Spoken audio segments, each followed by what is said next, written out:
This video focuses on the troubleshooting guide for the E2 problem of the top-load washing machine.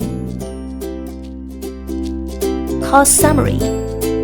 E2 alarm means that the top cover switch of washing machine alarms. The reason for this problem is that the top cover of the washing machine is not closed properly. Solution. First, check whether the upper cover of the washing machine is closed. Close the top cover again. Then press the Start Pause key to check whether E2 disappears.